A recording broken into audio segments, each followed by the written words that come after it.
All right, YouTube, welcome back. Thanks for tuning in. It's been a minute since I made a video, but you know, I've been busy. But I want to make a video on the 5 reasons you should not buy this Aprilia or any Aprilia RSV4, and that could go for a Tuono as well. And again, this is just my opinion based on my experience having this motorcycle and the things that I've seen and run into. And so I'm going to tell you in this video the 5 reasons you should not buy this bike. So number 1, let's get into it. It's the price. This bike is stupid expensive.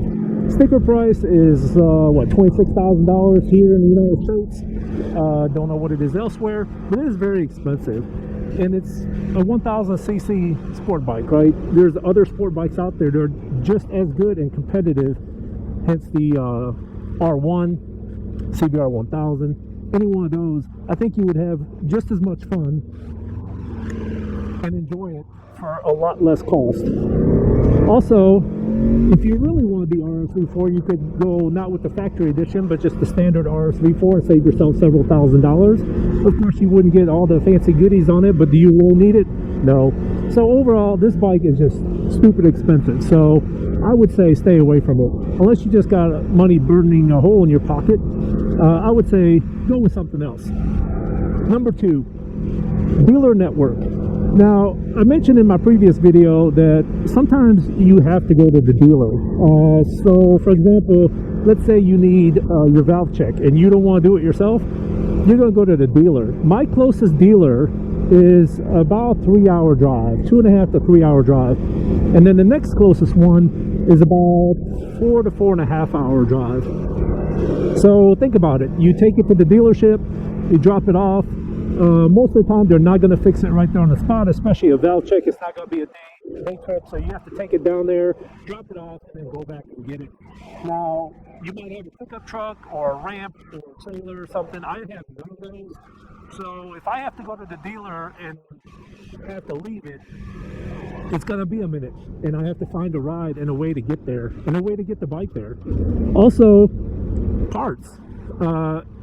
Again, with the dealer network, if you ever need a part, good luck with that, because parts are very expensive, and a lot of times they don't have it in stock, so you have to wait on it. It's not come from Italy. For example, the valve cover gasket has a slight leak in it, in the rear valve cover gasket of this one. It's seeping oil. Now, I could probably do that myself, and I could get it fixed and taken care of, no big deal, but I have to wait on it, and it's $147 for a rubber gasket, a valve cover gasket. That's it. $147 for a valve cover gasket. And this isn't made of gold or titanium. It's a rubber molded gasket. I don't understand why it's so expensive. So dealer network, parts, it's going to be a minute, and it's going to be expensive. So if you're in the summertime, you might be down a bike if you need service or repairs or anything like that. Let's go with number 3. The 3rd reason you should not buy this bike: it is not practical. It is not practical for the city street. You're hunched up like a pretzel on this thing. This thing belongs on the racetrack. You cannot extract the power out of this motorcycle on the city street.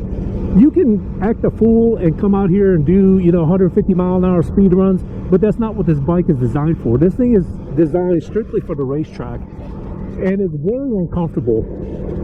It is absolutely horrendously uncomfortable. Your legs are all up in your butt cheeks. All the weight is on your neck, on your shoulders, your neck, your wrists. Your head is tilted back like you're standing up and looking straight up at the sky. It is not made for the city street. It handles like a champ, but again, this thing belongs on the racetrack, not out on the city street. It is not practical. If you were going to get an Aprilia, and if I was to get another Aprilia, I would definitely get a Tuono.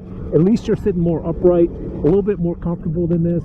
But this is bad for pits, riding a motorcycle on the city street. So I would tell you, do not buy this bike and drive around on a city street. Yes, you look cool, but it is not for the city street. It does not belong here. You can't use it. It's uncomfortable. It's hot as hell, so don't do it. Number 4 reason is the maintenance. The maintenance maintenance on this thing is horrendously expensive. I'll give you an example. At 12,500 miles, you need a valve check. I had a quote on it for, I think it was, if I remember correctly, it was about $1,600 to check the valves, and that's if they don't need adjusting. But from everything I've seen on the internet, you will need an adjustment. So you tack on, again, back to the parts, because you're going to need the shims. And they're probably going to use Aprilia shims, not just standard shims. So there you go. You're looking at $2,000 just to adjust the valves. I can tell you that the Yamaha R1, a friend of mine has one. He paid, I think he said 800 and something, and that included the spark plugs, the air filter, oil change, labor, and everything was like 800 and some dollars. This thing is going to be about 2,000, so more than twice what an R1 would be. So that's number 4 reason. The maintenance on this thing is expensive. An oil filter is more expensive than, say, a Yamaha oil filter. I would say get a Yamaha if you really want a sport bike. Get a CBR 1000, but do not get this unless you just, again, have money burning a hole in your pocket and you don't know what to do with it. Okay, number 5 reason you should not get this bike is it's got quirks and reliability issues. Again, I talked earlier about the valve cover leaking. It's just seeping oil. A friend of mine had a coolant leak. An O-ring on the back of the water pump housing was leaking. I've had people go into limp mode on this thing just for a random no reason. I know somebody else that had one. The battery cable came loose. It put it into limp mode. And it runs really hot. I mean, really hot. So hot that in the summertime, the heat that comes off this thing is horrendous. And if you have any skin showing, like on your leg, your ankle, or anything like that, or your wrist, it's going to cook you. It's going to go up your sleeve right here, and it's going to cook you. And I mean cook you. In fact, I made a video a while back about the pros and cons. If you haven't seen it, check it out. But my boot, the bottom of my boot actually melted. The rubber part melted to the foot peg on my left side.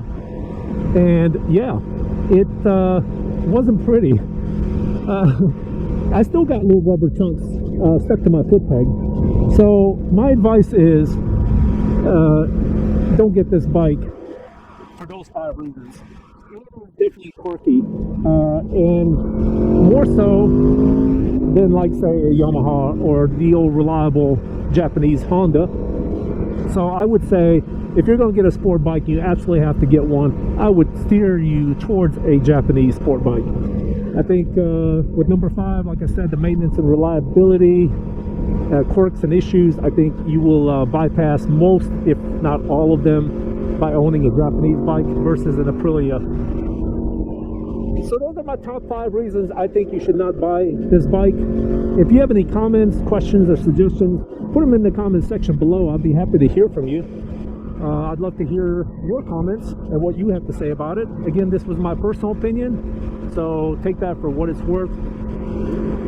But thank you so much for watching. And hey, by the way, I'm getting close to the 1,000 subscriber mark, so I would really like to hit that 1,000 subscribers. So if you haven't already, can you please do me a favor and hit that button below? Subscribe and like this video. If you want to see more, just hit that like and subscribe. By the way, the next video is the 5 reasons you should own this bike. So if you want to see that, stay tuned. It's coming out.